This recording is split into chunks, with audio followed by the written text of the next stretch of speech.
Chicago Mayor Rahm Emanuel is in hot water again. This time it's over his choice to lead his police department. There were three individuals, which you will see their faces and names in this clip, that was supposedly finalists in his search to lead the Chicago Police Department. And he decided to, after reviewing these three individuals, to go internal and pick a 20-plus year veteran of the police department to lead the department. So, you know, it's his right, but I'm going to play the clip so you can get some additional information on what happened here. I have spent my entire career with the Chicago Police Department. I am proud to wear this star, and I am absolutely confident that we can meet this challenge.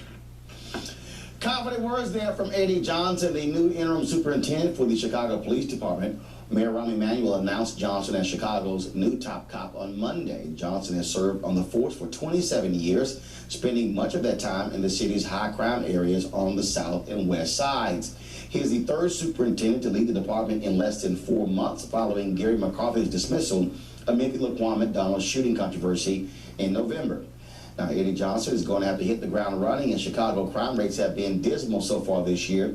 Approximately 739 people have been shot in the city. Already, 150 folks have been murdered. Gun arrests are up 43% since mid-February. Homicide arrests are also up 40% from around this same time last year. But despite Johnson's uphill climb towards lowering crime, Mayor Emanuel says he has complete faith in him.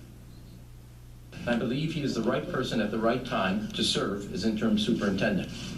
He has the command, the character, and the capability to lead the department at this critical juncture.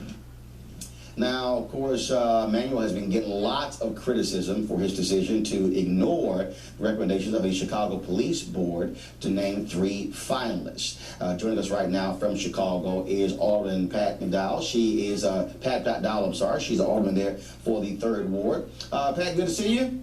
Hi, Roland. Good morning. So the mayor decides to bypass the police board, make his own pick. He felt it was important to pick someone internally, but there are many people who say, look, that's part of the problem in Chicago, this internal decision-making and that culture, that you really need somebody from the outside to come in to give a different perspective on the department. Well, you know, that's what people say, but, you know, look, we've had 2 outsiders. The last person who was brought in from the outside, Gary McCarthy, and then also Jody Weiss, who was an outsider. Neither of them were up to the challenge. So I think, you know, by looking inside, by taking Eddie Johnson to be the next superintendent, you know, it's a good move by the mayor. Remember now that we have the Justice Department in here looking at the police department and how to reform it. And also we have the committee that was created by the mayor, made up of experts around law enforcement and public safety, also looking at the department. So this is not a department that's going to be run by autopilot anymore. It's going to have a lot of eyes on it. And Eddie Johnson at this time seems to be the right person to lead the department into the future. This is somebody who didn't even apply for the job, and you had a list of 3 finalists. If why even go through a process? Why spend money? Why fly folks in? Why fly to go meet folks and they're finalists? I mean, so that sort of doesn't make sense to a lot of folks. Well, you know, the mayor is the mayor. He has the right to make his selection. This is not unprecedented. Mayor Daley did the same thing, had a search conducted and then decided not to go with any of the 3 candidates. That's how we got Jody Weiss. But but Alderman Dowell, I gotta ask, but isn't that the problem though, that when you have a mayor with that much power? I mean, look, I worked there 6 years, and when you have a mayor who's over the city budget, who's over the housing, who's over Chicago housing, who's over the public, who's over the school system, who's over the transit system. I mean, you have that much power in one person. Again, I'm just not understanding why have a process If the mayor was going to make his own choice, hell, don't waste folks' time and just say, look, man, you're going to ignore us anyway, so go ahead and just make your pick so we don't waste folks' time. Well, I'm not saying that the mayor made that decision at the very beginning. Perhaps he looked at all three of them and didn't think that any of them fit the bill. But, you know, it's not just on the mayor.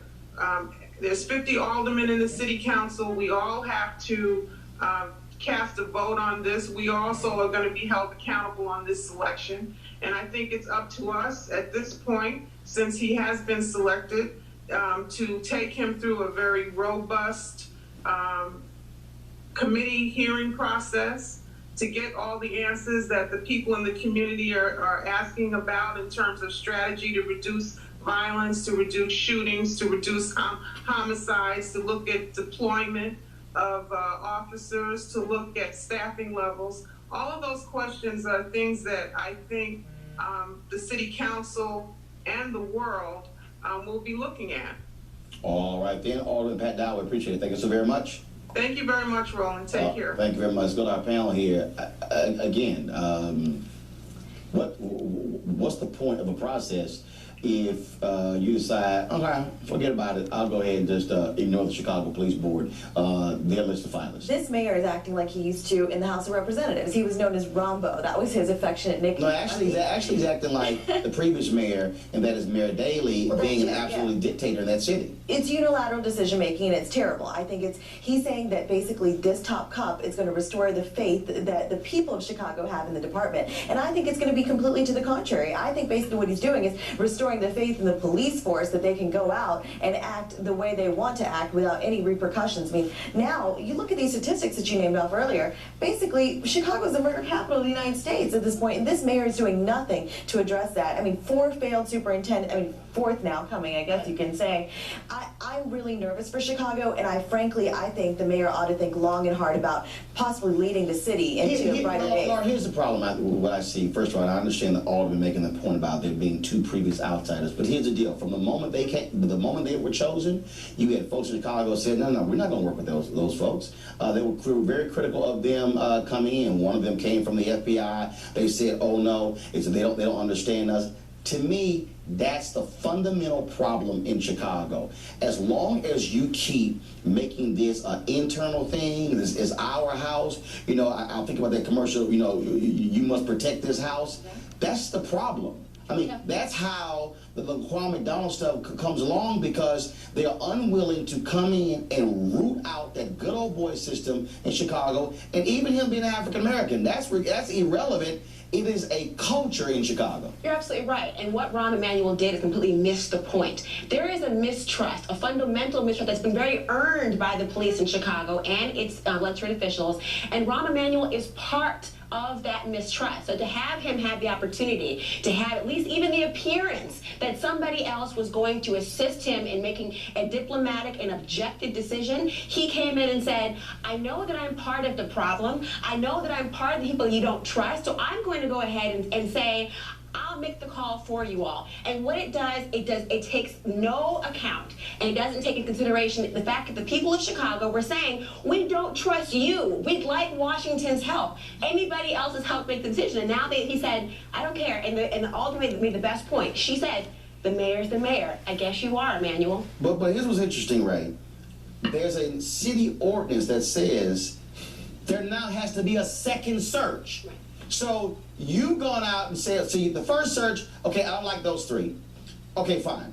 But you name an interim superintendent, this is going to be my guy. But city law says that there has to be a second search, and now you have some aldermen saying, oh, you guys don't even waste your time with one called a dog and pony show. It's your own law. So to me, that's a waste of taxpayer money. If you already saying, look, I don't care what y'all do, have the second one, knock yourself out, but this is who I want. I love the reference to Rahm's days in the House as Rambo, because at best, Mayor Emanuel lacks complete and utter self-awareness. And at worst, he is disgustingly arrogant and cares not about the people's opinion. And as you alluded to, Roland, what's more is that now that he's appointed someone who is outside of the purview of the 3 finalists, it still has to be approved by the civilian board. And so now he's asking the board, hey, open up your selection process again. And by the way, choose the person that I just chose. And let me go ahead and say this here, because this is beyond stupid to me. This is Public Safety Chairman, this is Hispanic Caucus Chairman George Cardenas. This is what he said. We need to forego the whole search process. What's the point? We don't need to hoodwink anybody. The vote would have to be 2/3 of the council, but let's give the mayor flexibility to make his pick without having to do another search. It saves time and money, and we dispense with the niceties. We have to get down to fixing the violence. It's your law. You are required by the ordinance to have a second search. And flexibility for the mayor? Come on now. Haven't we given him enough passes to do this right? It's true, democracy is not dispensable. Let me tell you something right now. Look, I spent 6 years there running the Chicago Defender, and I can tell you right now, the fundamental problem in Chicago, you have weak and compliant and impotent aldermen who they fall in line, and it was Mayor Daley before them, it was Mayor Daley's daddy before him, and also now is Rahm Emanuel. And to me, that's not how you actually serve the citizens. If you have a law and then you say, oh, let's ignore the law. But wait a minute, y'all making this right.